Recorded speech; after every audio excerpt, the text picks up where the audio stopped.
तो हम लोग क्या एक्सपेक्ट करते हैं कि कॉमेडी शो है तो इनका सेंस ऑफ ह्यूमर जबरदस्त होगा, बट वहां पे जाने के बाद जब हम लोग उनके साथ हमारा इंटीग्रेशन था और हम लोग उनके साथ काम कर रहे हैं और जैसे कॉमेडी का जो भी लोग करते थे खत्म हुआ, सब सीरियस हुआ, ना एक दूसरे को देख रहे हैं ना कुछ बात कर रहे हैं, वो अपने कमरे में गया, ये अपने कमरे में गया, वो अपने कमरे में गया, जब भी कर रहे कॉमेडी।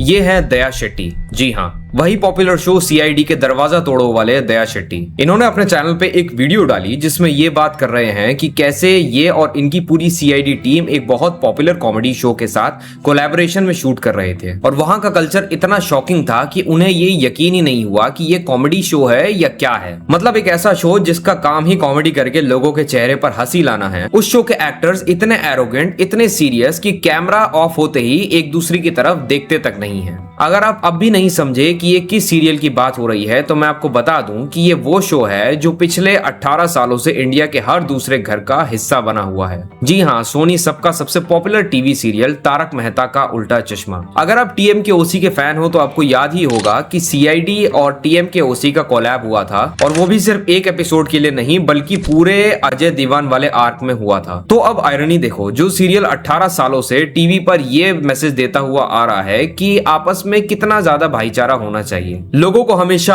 खुश और प्रेम भाव से रहना चाहिए, महिलाओं की रिस्पेक्ट करनी चाहिए। उस सीरियल की अपनी खुद की रियलिटी कितनी डार्क है ये मैं आज आपके सामने एक्सपोज करूंगा।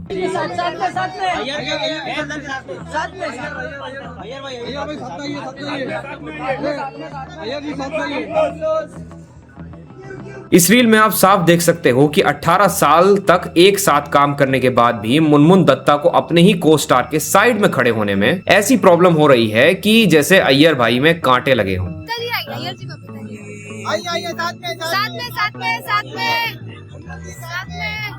ये उसी रील का एक अलग एंगल है, सिर्फ देखो यार, देख के ही साफ पता चल रहा है कि इनके बीच कितनी ऑकवर्डनेस और कितना एटीट्यूड है। बबीता जी ने एक बार देखा तक नहीं अय्यर की तरफ, साथ खड़ा होना तो बहुत दूर की बात है। और चलो ये तो बबीता और अय्यर की बात हुई, लेकिन फेक पॉजिटिविटी का मास्क कितना गंदा है इसका एक और लाइव एग्जांपल देख लो। इस रील में एक पल के लिए कैमरा कोमल हाथी और हंस हाथी यानी हाथी भाई के पास आता है। वो कैमरा देखते ही एक सेकंड के लिए स्माइल पास करते हैं और जैसे ही कैमरा उनके मुखड़े से थोड़ा ही हटा, भाई साहब उनके चेहरे से वो नकली हंसी सेकंड के 100वें हिस्से में गायब हो जाती है। वही ब्लैंक, सीरियस और कोल्ड लुक। ऐसा लगता है कि इन सबको किसी ने जबरदस्ती स्माइल करने का कोई कॉन्ट्रैक्ट दे रखा हो। और अब तुम लोग कहोगे कि मैं अकेला ये सब बोल रहा हूँ, तो एक बार कमेंट्स पे नजर डालो। लोग खुद खुलकर कह रहे हैं कि Babita thinks she is Miss Universe या Babita thinks she is Aishwarya Rai among TV actors. किसी ने लिखा Munmun behaves like she is a Hollywood star. कुछ लोग तो सीधा सवाल उठा रहे हैं, why do they behave like they are untouchable to each other. और एक कमेंट ने तो एग्जैक्टली वही बात कह दी जो मैं कह रहा हूँ। इनकी यूनिटी सीरियल में ही दिखती है क्या? रियल लाइफ में तो एक दूसरे को देखकर हंसते भी नहीं। लोग बोल रहे हैं कि सीरियल में तो सिर्फ दिखावा होता है यार, असलियत में तो कुछ और ही है। जब पूरी जनता कमेंट सेक्शन में कह रही है कि everyone in real life of TMKOC team hates Babita and her behaviour, तो समझ जाओ कि प्रॉब्लम एक एंगल से नहीं है। और फिर जब इंस्टाग्राम फीड पर ऐसी रील्स आती हैं तो ये सब ड्रामे और फेक पॉजिटिविटी लगते हैं। आप सोशल मीडिया पर डॉग लवर होने का दिखावा करती हो, वो अच्छी बात है, लेकिन जब एक जीता जागता इंसान आपके सामने खड़ा है, वो भी कोई मामूली इंसान नहीं, तनुज महाशबड़े यानी अय्यर भाई, जो पिछले 18 सालों से आपके रिस्पेक्टेड को एक्टर हैं और इस शो का एक अटूट अंग है, उनके साथ इतना कोल्ड और रूड बिहेवियर, ये कहाँ की ह्यूमैनिटी है? अब कुछ लोग कहेंगे कि भाई मुनमुन की अपनी पर्सनल बाउंड्रीज होंगी। ठीक है, समझ आता है, एक लेडी की बाउंड्रीज की रिस्पेक्ट होनी चाहिए, मगर यहाँ बाउंड्री क्रॉस कौन कर रहा था? क्या अय्यर ने कोई जबरदस्ती पोस्ट करने की कोशिश की? वो बेचारा तो चुपचाप वहीं खड़ा होकर अपना मजाक बनता देखता रह गया। एक बेसिक प्रोफेशनल कर्टसी होती है, एक बेसिक ह्यूमन एम्पैथी होती है कि आप अपने को वर्कर को पब्लिकली ह्यूमिलिएट ना करो। और अय्यर के साथ सिर्फ बबीता ही नहीं बल्कि पूरा शो और इसका मैनेजमेंट कैसे बिहेव करता है, ये सच एक्सपोज किया था शो छोड़ चुकी एक्ट्रेस जेनिफर मिस्ट्री ने। इसमें उन्होंने बोला था कि तनुज यानी अय्यर भाई के साथ सेट पर कैसे बिहेव किया जाता है, उनको कांस्टेंट जोक बनाकर रखना, उनकी रिस्पेक्ट ना करना और उन्हें साइडलाइन करना।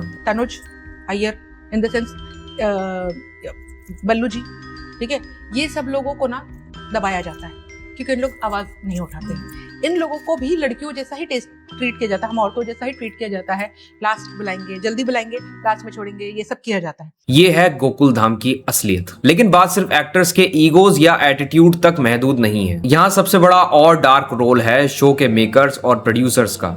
खास करके असित कुमार मोदी का। उसके सेट के पीछे कितने सीरियस कंट्रोवर्सीज और लीगल केसेस हुए हैं वो सुनोगे तो तुम्हारी तो रूह कांप जाएगी। जेनिफर मिस्त्री, जिन्होंने सालों तक रोशन भाभी का आइकॉनिक रोल निभाया, उन्होंने असित कुमार मोदी और शो के बाकी प्रोजेक्ट हेड्स पर सेक्सुअल हैरेसमेंट और वर्क प्लेस टॉर्चर के एलिगेशंस लगाए। उन्होंने बताया कि माहौल इतना ज्यादा टॉक्सिक है कि महिलाओं की सेफ्टी और डिग्निटी तक को ताक पे रख दिया जाता था। लेट कमिंग, ओवरड्यू पेमेंट और अगर कोई अपने राइट्स के लिए बोले तो उसे शो से निकालने की धमकी देना, ये सेट की असलियत थी। फिर आती है मोनिका भदौड़िया, यानी हमारी पुरानी बावरी। उन्होंने एक इंटरव्यू में डंके की चोट पे बोला कि TMKOC का सेट किसी हेल से कम नहीं है। उन्होंने बताया कि जब उनकी मदर की डेथ हुई तब भी उन्हें टॉर्चर किया गया था, शूट पर आने के लिए फोर्स किया गया था और उनकी पेमेंट रोक दी गई थी। उन्होंने यहां तक एक्सपोज किया कि सेट का एनवायरनमेंट इतना डिप्रेसिंग और टॉक्सिक बना दिया गया था कि लोगों के दिमाग में सुसाइड करने तक के ख्याल आने लगे थे। सोचो, एक कॉमेडी शो जो पूरे देश का डिप्रेशन दूर करने का दावा करता है, उसके खुद के सेट पर काम करने वाले एक्टर्स सुसाइड करने की नौबत पर पहुंच चुके थे। नातू काका यानी घनश्याम जी ने इस शो को रोते रोते श्राप दिया था कि इनका सत्यानाश होगा।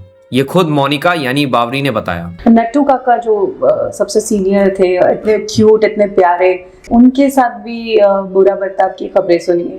हाँ, उनके साथ तो मैं थी उस दिन सेट पे, बहुत चीखने की आवाज़ आ रही, चिल्लाने की। तो मैंने पूछा था उनसे कि, और वो रो रहे थे जब मैं पहुंची तो वो बोल रहे थे। उन्होंने बोलते बोलते एक बात कही, अभी भी याद है। उन्होंने कहा था देखना सत्यानाश हो गया उनका।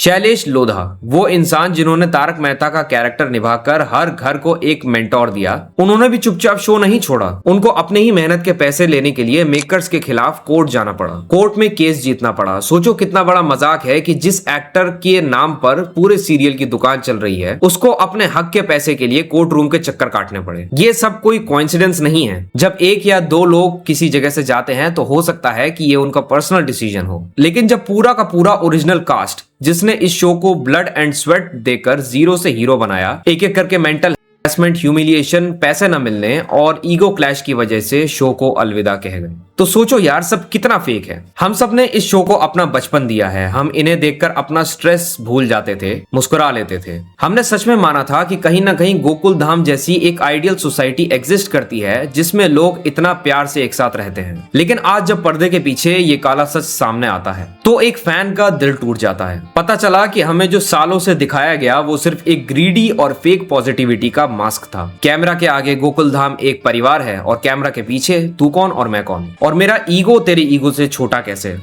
वही वाला हाल है। स्टारडम और पैसे का घमंड दिमाग पर अगर चढ़ता है तो इंसानियत कोने में चली जाती है। ये एक्टर्स और मेकर्स भूल गए हैं कि कल को शो बंद हो जाएगा, TRP खत्म हो जाएगी, लेकिन आपने अपने साथ काम करने वाले इंसान को कैसे ट्रीट किया, आपकी इंसानियत कैसी थी, याद सिर्फ वही रहेगा। डॉग लवर बनके क्या ही करोगे यार जब इंसान से ही एम्पैथी नहीं है तो। खैर, इस शो, इसके टॉक्सिक कल्चर और इसके एरोगेंट एक्टर्स के बारे में आप क्या सोचते हैं कमेंट्स में जरूर बताइए, और जाते जाते प्लीज मेरे चैनल को भी सब्सक्राइब करके जाइए क्योंकि आपका एक सब्सक्राइब मेरी बहुत हेल्प करता है। मिलूंगा आपसे नेक्स्ट वीडियो में, तब तक के लिए आपका अपना एब्सोल्यूट पीस आउट।